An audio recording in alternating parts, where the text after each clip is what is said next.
नमस्कार, मी पद्मा रेसिपी मराठीमध्ये तुम्हा सर्वांचं खूप खूप स्वागत आहे। आज मी भेंडीचा एक प्रकार दाखवणार आहे, ती म्हणजे मसाला भेंडी धाबा स्टाईलनी कशी बनवतात ते करून दाखवणार आहे। तर चला तर मग त्याला काय साहित्य लागतं बघूया। सर्वप्रथम मी भेंडी घेतली आहे आणि आपण भेंडीला रेडी करून घेऊया आपण यासाठी। तर मीठ टाकायचं, थोडी हळद टाकूया पहिला, हळद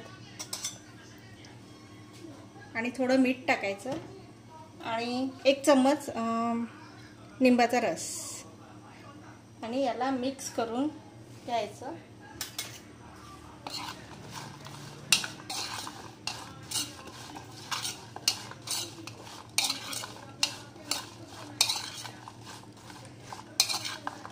आणि 15 मिनिटे याला रेस्ट करून ठेवायचं। आता 15 मिनिटं हे रेस्ट करून झालेलं आहे।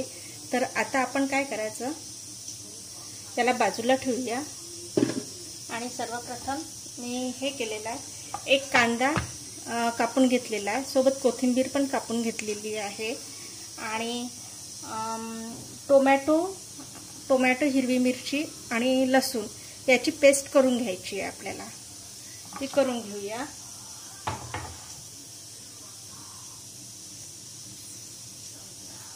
ही टोमॅटो मिरची आणि लसूण याची पेस्ट आहे। आता आपल्याला एक ग्रेव्ही तयार करायची आहे। त्यासाठी मी इथे 1 चम्मच बेसन घेतलेला आहे, 1 चम्मच बेसन, त्यामध्ये अर्धा चम्मच लाल तिखट टाकूया, थोडी हळद,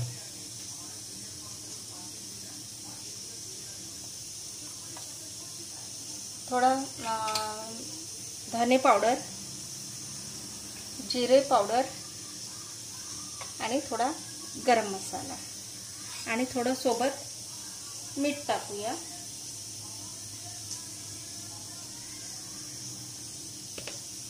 आणि थोडं 2 पेक्षा जास्त लागेल, थोडं पाणी टाकून याला आपण पेस्ट बनवूया।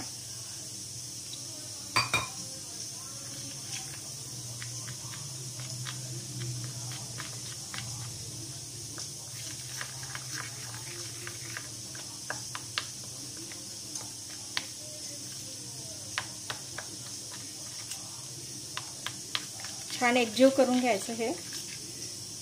आणखी थोडं पाणी टाकूया, थोडं पातळ करूया।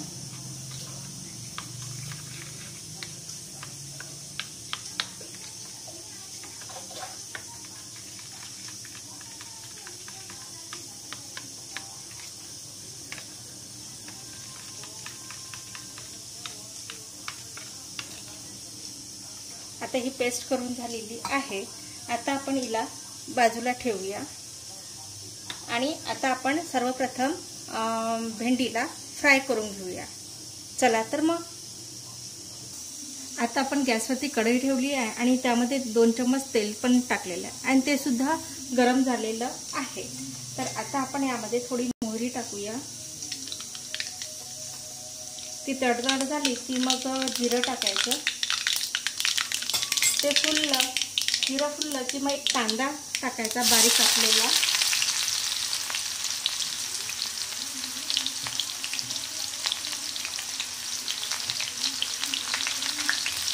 त्याला थोडं परतून घ्यायचं।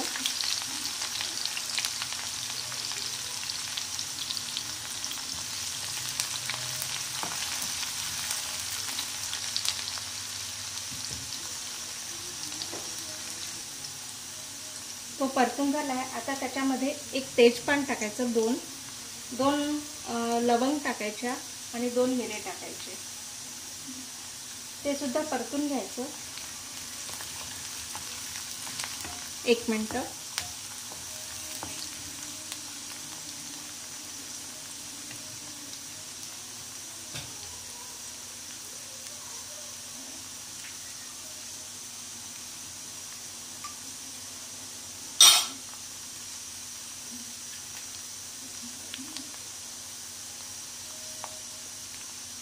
त्यानंतर जे आपण पेस्ट केली होती बेसनची ती टाकूया.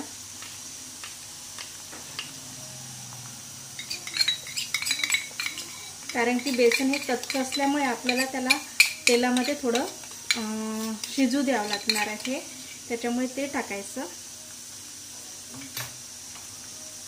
आणि परतून घ्यायचं छान.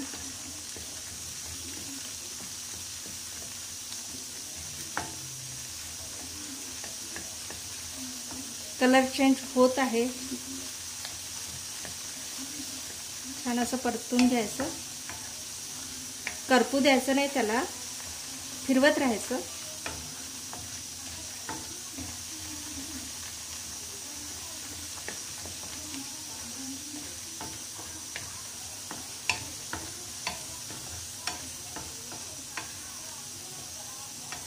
एक मिनिट होऊ द्यायचं याला सुद्धा.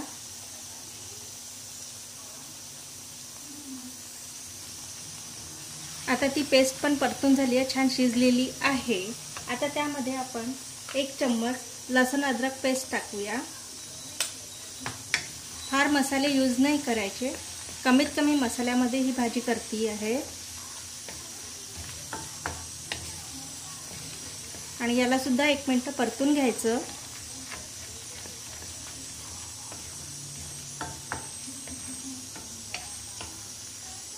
तेल सुटायला लागलेलं आहे, याचा अर्थ आपले हे परतून झालेलं आहे, शिजून झालेले आहे. आता यामध्ये जी आपण टोमॅटो प्युरी केली होती त्यामध्ये प्युरी, हिरवी मिरची, कोथिंबीर आणि लसूण होता ते टाकून घेऊया आणि मिक्स करून घ्यायचं. याला सुद्धा 1 मिनिट परतून घ्यायचं.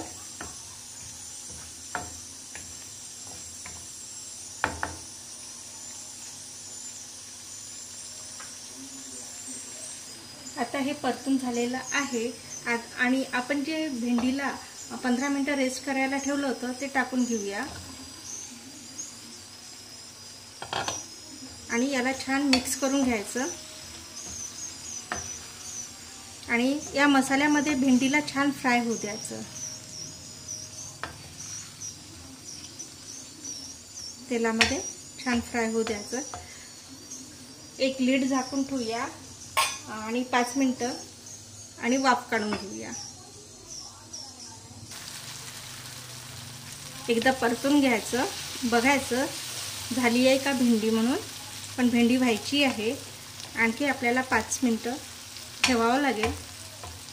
आता आपण अशीच शिजून घेऊया, कारण 5 मिनिटं वाफ काढून घेतली आहे. आपण आता न झाकता शिजून घेऊया. आता आपली ही भाजी रेडी झालेली आहे आणि छान दिसते आहे. आता आपण थोडं कोथिंबीर टाकूया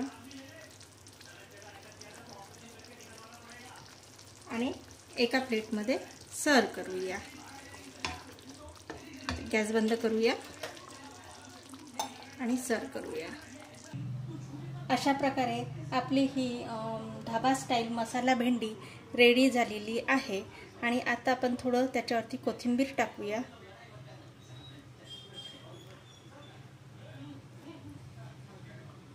मस्त दिसते आहे, खूप छान झाली आहे. तुम्ही पण एकदा करून बघा. आणि माझी ही रेसिपी आवडली असेल लाईक करा, शेअर करा, कॉमेंट्स करा आणि सबस्क्राईबसुद्धा करा. आणि वेळात वेळ काढून तुम्ही माझी ही रेसिपी बघितल्याबद्दल खूप खूप मनापूर्वक धन्यवाद आणि थँक्यू. Bye bye.